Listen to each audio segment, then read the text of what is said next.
আওয়াজ, কিন্তু অকাতরে চলে গেল। কেউ ভাবেও নাই সন্তানটারে নাকি হাতের মধ্যে নিয়ে বলেছিল, আমি যদি মরে যাই আমার সন্তানটাকে দেখে শুনে রাখিও।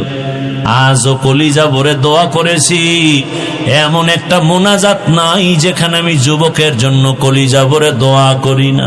ও আল্লাহ, আর জানো আমার এই জমিনের মধ্যে ওসমান হাদির মতো কারো প্রাণ ঝরে না যায়। কুদরতের ছায়া দিয়া আমার কলিজার প্রত্যেকটা যুবকের জীবনকে হেফাজত করিও।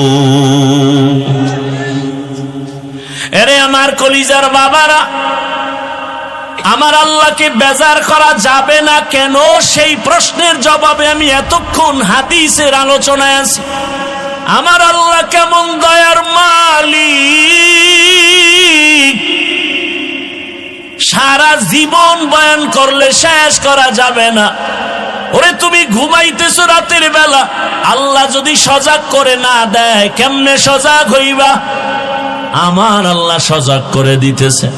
আবার কত মা কান্দে, রাতের ঘুমের মধ্যে সন্তান চিরবিদায় হয়ে গেছে। ও আমার যুবক, এত কষ্ট করে এত দৌড়ান দৌড়াই, না খানা না ঘুম না শান্তি, পায়ে ধরে ধরে বলি বাবা তুমি স্কুলে পড়ো, কলেজে পড়ো, চাকরি করো,